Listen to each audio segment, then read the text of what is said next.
সব জল্পনা কল্পনার অবসান ঘটিয়ে আসল জরিপ প্রকাশিত হয়েছে। জনমতের আসল চিত্র পাওয়া গেল। দর্শক, জামাত জোট ক্ষমতায় আসা এখন সময়ের ব্যাপার মাত্র, জাস্ট 1-2 ব্যাপার। দর্শক, কত জরিপ, কত কিছু, তা আমি বলেছি যে কিসের জরিপ, নিজে জরিপ করেন।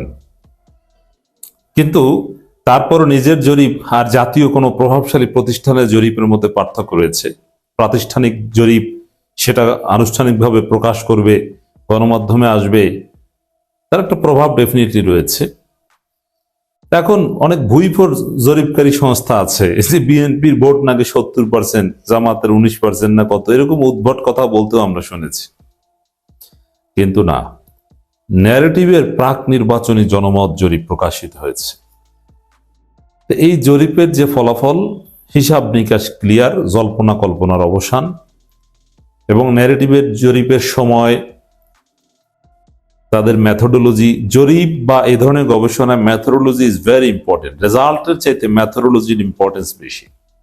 সবকিছু তারা বিশ্লেষণ করেছে, একদম একাডেমিক মানদণ্ডে উত্তীর্ণ, এবং স্যাম্পলিং স্টাইল এবং স্যাম্পলিং সাইজ, স্যাম্পল সাইজ সবকিছু মিলিয়ে বাংলাদেশে এর চাইতে একুরেট কোনো জরিপ সম্ভব নয়। এর মানে সোফার 5 আগস্টের পর নতুন বাংলাদেশে যতগুলো জরিপ হয়েছে এবং সামনে যত জরিপ হবে, তার মধ্যে সবচাইতে কার্যকর জরিপ, বিশ্বাসযোগ্য জরিপ, সবচাইতে এক্সেলেন্ট জরিপ, একাডেমিক মানদণ্ডে উত্তীর্ণ জরিপ, সবচাইতে বড় জরিপ এই ন্যারেটিভের এই জরিপ। ভালো ফান্ডিং ছিল এদের এবং অনেক প্রতিষ্ঠানের সাথে জড়িত ছিল। তো এই জরিপের সার কথা কি? বিএনপির ভোট 34.7%। হ্যাঁ, অনেক মানুষ বিএনপি করে, ট্রু। তারেক রহমান আসার পর বিএনপি নিষ্ক্রিয় লোকজন সক্রিয় হয়েছে, সেই অর্থে 34.7%। জামাত ইসলামী 33.6%। এর মানে বিএনপি এবং জামাতের পার্থক্য less than 1%। That means almost সমান। ঠিক আছে, আমরা 1% বিএনপিকে বেশি দিলাম, যে জামাত 33, বিএনপি 34, আমরা ধরে নিলাম। কিন্তু এনসিপি 7.1% আর চরমোনাই 3 এনসিপি 7%, চরমোনাই 3%। তাহলে এখানে 10% জামাত, আর জামাত হচ্ছে 33। তাহলে জামাত জোট 43%-এর ঊর্ধ্বে। আরো ছোটখাটো জোট মিলালে, সব মিলালে জামাত জোট 50%-এর ঊর্ধ্বে। আর বিএনপি জোট 34 থেকে 35.5-এর বেশি উঠবে না। বিএনপি জোটে আছে কারা? গণঅধিকার পরিষদ। গণঅধিকার পরিষদ ধইনসা। গণঅধিকার পরিষদ কোন জরিপের সাবজেক্ট ম্যাটারই না। NCP is very important. NCP K Jamaat choose করেছে, এনসিপি কে জামাত নিয়েছে। কেন নিয়েছে এবার বুঝতে পারছেন? জামাত কি একদম ইমোশনাল হয়ে আবেগে সিদ্ধান্ত নেয়? না, আমি বলেছি জামাত কাকে কয়টা সিট দিবে, চরমোনার সাথে যে কঠোরতা, যে তাদেরকে 40-এর বেশি একটাও দিবে না, এটা যে বাস্তব ভিত্তিক এবার তো দেখলেন। এখন দেখেন, চরমোনার সিট তো বাস্তবে এই জরিপের উপর ভিত্তি করে তার এতদিন 40টা দেওয়ার কথা ছিল, তাদের সিট দেওয়া উচিত। এনসিপি কে যদি 30টা দেয়, 7.1% ভোট নিয়ে বা 7% ভোট নিয়ে যদি এনসিপি 30টা পায়, তাহলে 3% ভোট নিয়ে চরমোনাই 14টার বেশি পায় না। বাস্তবে এটাই যে, এবং অনেক বিশ্লেষক এটা বলেছেন যারা রাজনীতিতে বিভিন্ন পলিসি প্রেসক্রাইব করেন, যে কাকে কয়টা সিট জামাতের দেওয়া উচিত। জামাত যদি সরকার গঠন করতে চায়, জিততে চায়, তাহলে অনেকে বলছেন যে চরমোনাইকে 12টা দিয়ে দেওয়া উচিত। চরমোনাইকে 12টা দিলে তার মধ্যে 3-4টা তারা জিতে আসতে পারবে। That would be very excellent. জোটও টিকে গেল, বৃহত্তর পারপাস সার্ভ হলো, এবং আরো অনেক সূক্ষ্ম বিষয় আছে। অতএব গত 5টা ছাত্র সংসদে সঠিকভাবে জরিপ করতে পেরে ন্যারেটিভ, তাদের যে অ্যাকসেপ্টেন্স তৈরি করেছে, তাদের যে ক্রেডিবিলিটি তৈরি করেছে, সেই জায়গা থেকে ন্যারেটিভের এই জরিপ শিরোধার্য। দেখেন, চরমোনাইয়ের ভোট বর্তমান বাস্তবতায় বিশেষ করে ছাত্র সংসদ নির্বাচনগুলোর দিকে একটু তাকান। চরমনের কোনো ছাত্র সংগঠনের কোনো আলোচনা ছিল, কোনো এক্সিস্টেন্স ছিল না। তো সেই জায়গায় আহ, একটা সময় ছিল বা এনসিপি যখন ওইভাবে আত্মপ্রকাশ করেনি, শূন্যস্থান ছিল, তখন চরমনের ভোট অথবা আওয়ামী লীগের সুসময়, মানে আওয়ামী লীগ আমলে চরমনের সুসময় ছিল, তখন হয়তোবা অলমোস্ট 7-8% আমরা বলতাম। কিন্তু এখনকার যে রিয়েলিটি এবং ন্যারেটিভের জরিপের চাইতে কোনো জরিপ শ্রেষ্ঠ জরিপ নয়। ন্যারেটিভের জরিপে শ্রেষ্ঠ জরিপ। ন্যারেটিভের জরিপের উপর পারলে প্রশ্নবোধক চিহ্ন দিক কেউ, যে এই জরিপে এই সমস্যা সেই সমস্যা, এটা এই কারণে চলবে না, বলুক পারলে। কে বলবে? না, এরকম বলার কিছু নেই। অর্থাৎ একাডেমিক ম্যাথোডোলজি যারা বুঝেন, সোশ্যাল সায়েন্সের জরিপ কখনো পিওর সায়েন্সের মতো হয় না। 34.7%, 33.6% ডাজন্ট মিন দ্যাট অনলি এটাই, এক্স্যাক্টলি এটাই না, এটা কখনোই না। In spite of having huge limitations, social science জরিপের সার্ভে ম্যাথোডোলজির লিমিটেশন থাকা সত্ত্বেও ন্যারেটিভের এই জরিপের ম্যাথোডোলজি যেটা এক্সপ্লেইন করেছেন তাদের এই জরিপ প্রকাশ করার সময়, এর চাইতে শ্রেষ্ঠ কোনো জরিপ চরমোনাইতে দূরের কথা সারা পৃথিবীর কেউ পাবলিশ করতে পারবে না। এবং ন্যারেটিভের জরিপ সবচাইতে কার্যকর, তার প্রমাণ হচ্ছে, এবং এই জরিপ যে আসলে সঠিক গ্রামে গঞ্জে আপনার যে ব্যক্তিগত জরিপের সাথে মিলালেই তো বুঝতে পারেন। আপনি বিবেকের কাছে প্রশ্ন করেন, আপনার আত্মীয় স্বজন, খালা, মামা, খালাতো বোন, মামাতো বোন, দুলাভাই, রিক্সা চালক, ভ্যান চালক, আপনার ব্যক্তিগত ড্রাইভার, কাজের লোক, সবার কাছে জিজ্ঞেস করলেই তো একটা ধারণা পাবেন যে আসলে চিত্র এটি।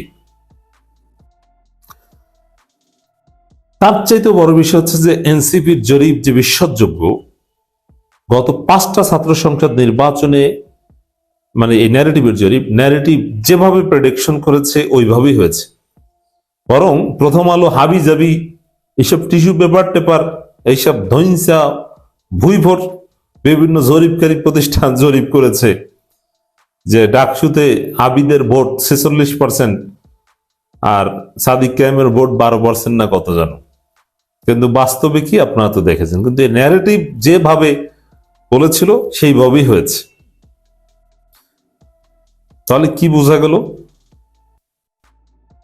আনডিসাইডিং ভোটার, এখানে একটা হিসাব আছে, প্রায় 17% এখনো ডিসাইড করেনি যে তারা কাকে ভোট দিবেন।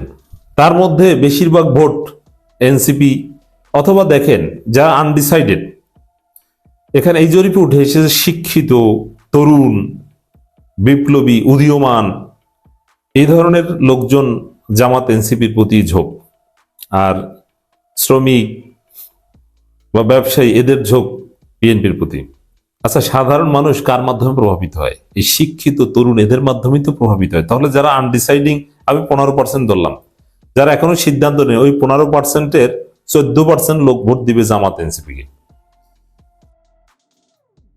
ইনস্ট্যান্ট জোটের যে হিসাব নিকাশ এখন পর্যন্ত যেটা এসেছে, আমি একটু, যে জামাত 33%, বিএনপি 34%, একটু কম বেশি আছে, চরমোনাই 3%, এনসিপি 7%, এবং আদার্স 2%। এটা ধরলে জামাত জোট তো 45% এখানেই হয়ে যায়। তাহলে যেটা বেড়ে মোটের উপর 50% হবে, এটা নিশ্চিত।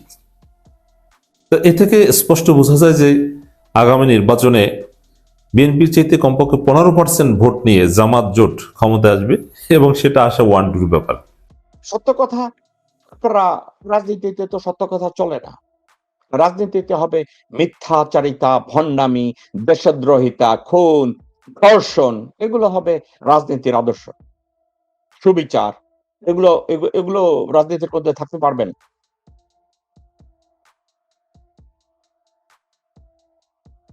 যারা বেগম জিয়াকে মারার জন্য সবকিছু করছে, যারা বেগম জিয়াকে হত্যা করার জন্য এহেন কোনো কাজ নাই যে করে নাই, তারা এখন বেগম জিয়ার ভক্ত, এবং আপনারা তার পিছনে স্লোগান দিচ্ছেন, আমানুল্লাহ আমান।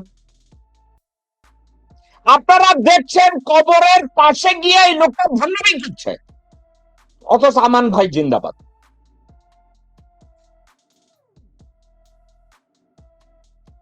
আরো একটা কথা বলি, আমাদের দেশের রাজনৈতিক চর্চা কোন দিকে গেছে। আমাদের ভাই ইলিয়াস আলী, তাকে জিয়াউল হাসান গুম করছে, খুন করছে, পেটের টাইটা টাইটা নদীতে ভাসায় দিছে, কিন্তু এই খুনের উদ্যোক্তা ছিল গোরখোদক আব্বাস। এই খুনের ছিল গোরখোদক আব্বাস, ভাড়া করা, সবকিছু করা। এখন যখন তদন্ত কমিশন হলো গুম খুনের, ওই তদন্ত কমিশনে আরেকটা কমিশন করা হয়েছিল ইলিয়াস আলীর হত্যা তদন্ত কমিশন নিয়ে, একটা কথা ছিল আর্মির মধ্যেই। কোন একটা না জানা কারণে ওই ফাইল, ওই কমিশন সবকিছু গায়েব। আপনারা কি জানেন, শুনছেন এটা? গায়েব। ইলিয়াস আলীর ব্যাপারে যত তদন্ত কমিশন করা হয়েছে, এটাকে গুছায় দেখবে, কাগজপত্র কাজ কারবার গায়েব হবে না। কারণ কি জানেন? গোরখোদক আব্বাস আনটাচেবল। তাহলে গোরখোদক আব্বাস ইলিয়াস ট্রেক খাইয়া মন্তব্য করছে ইলিয়াস আলীর মৃত্যুর জন্য আওয়ামী লীগ দায়ী না, ইলিয়াস আলীর মৃত্যুর জন্য হাসিনা দায়ী না, ইলিয়াস আলীর মৃত্যুর জন্য জিয়াউল হাসান দায়ী না। দায়ীকে জানেন? বিএনপি। গোরখোদক আব্বাস তাই বলছে। তাহলে গোরখোদক আব্বাস এই কথা কেন বলছে, এটা কি জানেন? হাসিনা তাকে দিয়ে বলাইছে ইলিয়াস আলীর মার্ডার মামলা থেকে হাসিনাকে, আওয়ামী লীগকে, ভারতকে পুরোপুরি রেহাই দিতে। অথচ কেন রেহাই দিতে বলছে জানেন? কারণ ইলিয়াস আলীর হত্যাকাণ্ডটাকে পুশ করছে ওই গোরখোদক আব্বাস।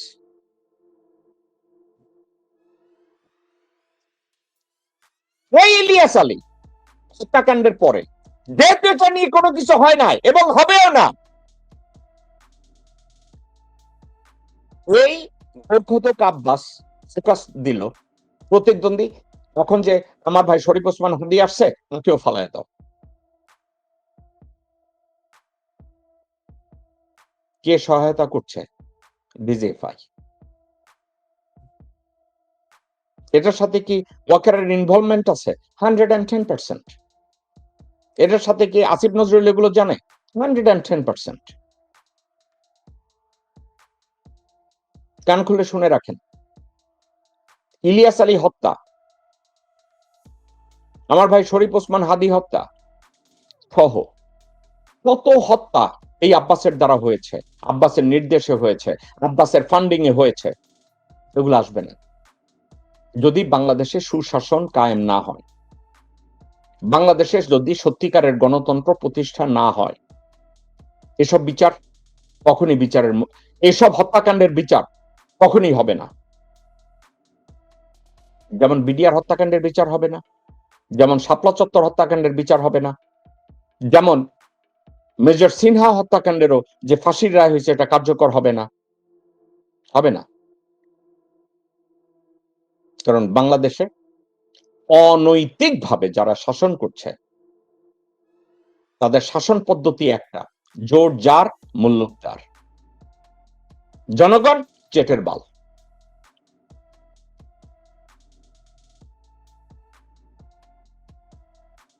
ওই যে শত্রুকে আমরা ফান্ডিং করব আর জোর বাড়ানোর জন্য, যাতে আমাকে আরো খুন বেশি করে করতে পারে।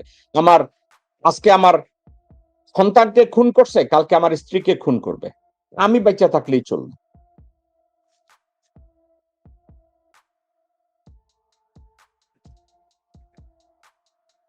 আপনাদেরকে আমি আমেরিকার একটা মার্ডার কেসের কথা অল্প সময়ের মধ্যে বলবো। এক ফ্রেন্ড আরেক ফ্রেন্ডকে খুন করছে। যে ফ্রেন্ডকে খুন করছে ওই ফ্রেন্ডের বউয়ের সাথে এই ফ্রেন্ড ওই পরকিয়া করতো ওই বউ। একদিন সন্তানরা তাদের মাকে জিজ্ঞাসা করছে যে আম্মু, তুমি যে ওই আঙ্কেলটাকে এত খাওয়াও, আমরা তো শুনছি উনি আমাদের বাবার হত্যাকাণ্ডের সাথে জড়িত। আমরা সম্পর্কটা ভালো রাখতেছি যাতে তোরা নিরাপদ থাকিস। তারপরে সন্তানরা বড় হইতেছে, সন্তানরা হঠাৎ করে বলে বসছে, মা সেটা না হয় বুঝলাম, কিন্তু রাত্রিবেলা এসে আঙ্কেলটা যখন সবার আড়ালে তোমার রুমে ঢুকে, তোমাদের রুম থেকে তো অনেক হাসি ঠাট্টা শব্দ শোনা যায়। পরবর্তীতে কি হয়েছে জানেন? ওই বউ এবং ওই বেটা দুইজনে অ্যারেস্ট হয়েছে। কারণ কি জানেন?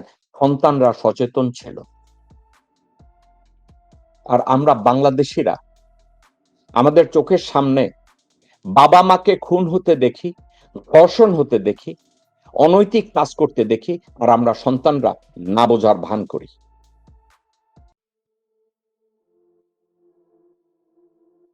এই তো। আপনারা যদি এভাবে চিন্তা করে রাখেন যে এগুলো নিয়ে কেউ কথা বলবে না, জেকব মিল্টন কথা বলতে বলতে একদিন টায়ার্ড হয়ে যাবে, মারা যাবে, জাহান্নাম, এটা নিয়ে আর কেউ কথা বলবে না। পরিস্থিতি কিন্তু ওই দিকেই যাচ্ছে। কারণ আমি যে বিষয়গুলো নিয়ে কথা বলছি এগুলো কেউ টাচ করে না, কেউ টাচ করতে চায় না। আমি যে বিষয়গুলো আপনাদের সামনে উপস্থাপন করার চেষ্টা করছি এগুলো অনলাইনে বলেন অফলাইনে বলেন কেউ এগুলো নিয়ে কথা বলতে চায় না। ভাই কে কথা বলতে চাইবে? 5 জন ডিজি ওখানে গেছে, তাদের পেনশন এখনো দেয় কিনা? পুলিশের কতগুলো অফিসার ভারতে পালায় গেছে, তাদের পেনশন বন্ধ করা হয়েছে কিনা? আর্মি অফিসারদের যারা আর্মি থেকে জায়গা অ্যালট করা হয়েছে, বিল্ডিং করা হয়েছে, ওগুলো এখন পর্যন্ত ওখানে তারা এনজয় করতেছে। সচিবালয়ের অনেক সেক্রেটারিরা ভারতে গিয়া পেনশন তুলতেছে। এগুলো নিয়ে কেউ কথা বলবে না।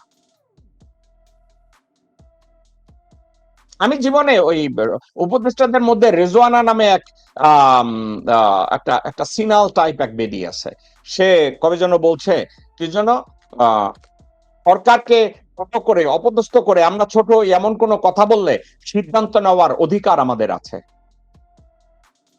এ ধরনের বিটিদের কি করা উচিত জানেন? জিপিও সামনে ফালাইয়া আমার 6টা কুত্তা দিয়া সারাদিন তাকে ধর্ষণ করানো উচিত। কেন জানেন? লজিক্যাল, আপনাদেরকে আমি বলি। এই মাগি বলে আমাকে ছোট করলে এর জবাব দেওয়া, কিছু একটা করার অধিকার তাদের আছে। আর আমি বলি আমার রাষ্ট্রটাকে, আমার দেশ মাতাকে যারা প্রতিদিন ধর্ষণ করে, তোমরা টাকা নিয়ে দখল করে আমার দেশ মাতাকে রক্ষা করতে পারো না, তাহলে তোমাদেরকে দিয়ে ধর্ষণ করানো উচিত।